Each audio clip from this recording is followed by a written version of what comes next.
Hey guys, Conspiratard here again. So hey man, we haven't talked about Skull and Bones for a while, and I can't stay away from it. I just can't stay away from that crew. That crew of freaking fucktards and megalomaniacs. Anyway, I really thought it might be prudent that we talk about uh their lair, the tomb, their hangout. Anyway, it's some Egyptian style building, and it's down at the end of Hyde Street, um just off of the Yale campus. And I don't exactly know what Egyptian style is, but I've seen the place, and it's a big block. There's some towers that were added later, and apparently they had another block identical to it drop next to it in like 1890s or 1860. I don't know, I can't remember. I think the 1890s. And then a few years later, another identical block. So now there's like a courtyard in the middle. But I'm not sure what the point of all the expansion was. I mean, it's only 15 guys every year. So maybe prestige. I don't know. Maybe they were planning on having alumni come and hang out there or something. But anyway, so, I mean, really, it's not that special. You go in, they got like like a basement, well, like a pantry. You go down, or they got a cellar. And, apparently they perform some rituals down there. I'm not sure, really. I don't know, it's dank, and I wouldn't want to hang out in the cellar. But, then they got the kitchen, and, it's just normal. And then you go upstairs, and, they got three rooms, one right next to the other, and 321, 322, and 323. They're numbered. I don't know why. Anyway, they're like, 321's like a library room.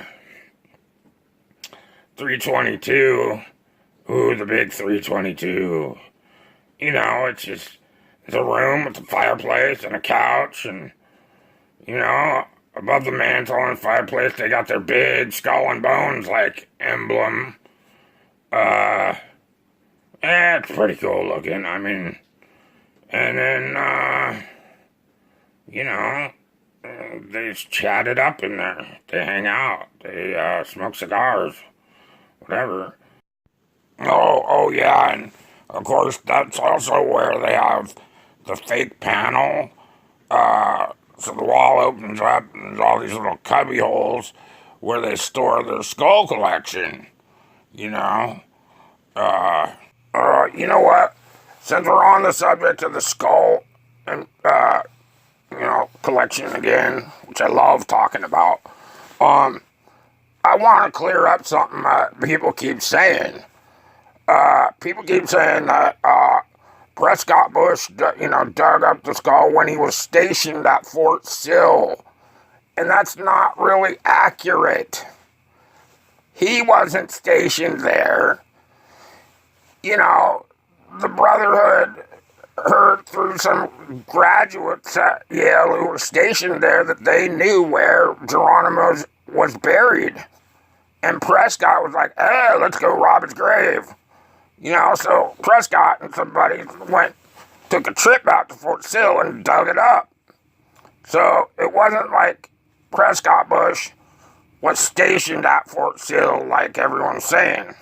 And I just wanted to clear that up because it bugs me. And actually, it kind of makes it a more despicable act by Prescott Bush. I mean, if he was just stationed there and he happened to hear where he was, that's one thing. But he actually took a trip, just with the goal of digging up Geronimo and taking his skull home. Anyway, so yeah, then that's what's going on in room 322. But that's room 323. That's the room where I call it the sticky room.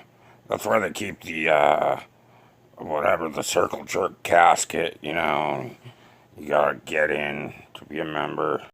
And then at the end, past the 3 rooms, there's kind of like a little office room. And right before you get in there, actually, this is kind of neat. There's like a little alcove. And I don't know, maybe it was supposed to be some kind of coat room or whatever. It's a little alcove. But plastered all over the walls of the little alcove are license plates with the number 322. Every license plate, 322, from all different states. So, I guess they like to rob those things, or I don't know, I guess. I mean, they're obviously collecting them. And they must steal them because no one's going to give them their license plate. So, yeah, it's kind of neat. Some of them are really old, too, Most of them, actually. Anyway, yeah. They collect license plates, apparently, with the number 322 on it. Anyway, but this is, I'm purely speculating here, but I was kind of thinking that, Geronimo, Skull and Bones, might not have been the first Skull and Bones at the tomb. Because, well, I don't know, in the 1800s, some of the students were frustrated by how much influence Skull and Bones had over the school when they didn't know anything about the organization. Everything was so hush-hush. But yet they had incredible amounts of influence over the school. And so they broke into the tomb. And they really didn't find much, but they did say that there was a skull and bone display there. That was one thing they did say. The guy who, I guess the students who broke in worked for the Yale paper or something. So, obviously there was. This just really occurred to me. Whose skull and bones were those? I know that total wanker who founded Skull and Bones had just come back from Europe before he founded it, and he had a big boner for the way the Bavarian Illuminati were running their show. So maybe it's that Weishaupt guy who started the Bavarian Illuminati. Really, Skull and Bones is kind of like, they don't do much anymore because the New World Order's agenda, their plans are being implemented, and so these guys don't really serve a purpose anymore. And the whole Skull and Bones has kind of gone downhill, frankly. We could be looking at the last sort of gasp of Skull and Bones. Really, because those guys need a purpose, The guys before, they were driven by their megalomania and their desire for power. They craved power. And now they're all up in the upper echelons of it. And, there's no thwarting their plans for global domination. They got it in the bag. So, So really, all these other skull and bones, it's just, it's just, I don't know. It's going downhill. Anyway, if those guys had some kind of assignments or something given to them, or, well, it doesn't even matter. They're just, I almost feel sorry for them. But that's why you see places like the Tomb. It's kind of going to hell, frankly, and nobody hangs out there anymore. They do their kind of whatever after they tap you, do their rush and their ceremony there. That's the only purpose the Tomb serves these days. And, I don't know, in this modern age, they don't hang out. There's no camaraderie or brotherhood like there was with the other guys, in the past. Everyone keeps in touch through social media and shit, so, it's, they're not the tight-knit secret society that they used to be, most of these new Skull and Bones guys, they do their whatever, their kind of rush and ritual ceremony, and then they never go back to the Tomb. But once, maybe. They don't spend no time there. I guess they have people go and keep an eye on the place once in a while, but, that's like an assignment nobody wants. What else, like, Skull and Bones, they actually own their own island, too. It's, Deer Island, and it's like off the coast of Michigan or something. Yeah, that place is going to hell. It's a bunch of shitty little cabins no one goes to.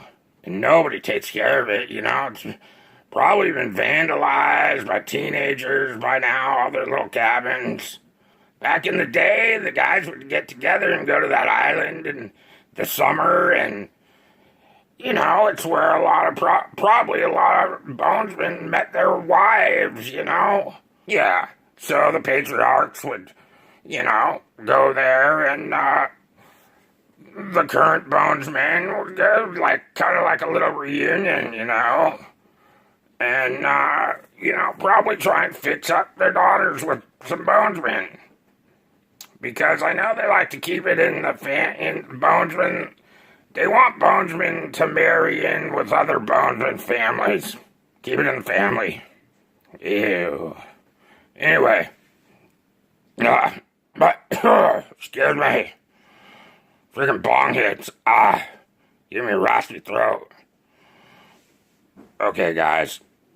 Conspirator wants to talk more, but, excuse me. I gotta go. Alright, peace.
It could be his bones, I mean, that would kind of make sense. I don't know who else's bones they would, would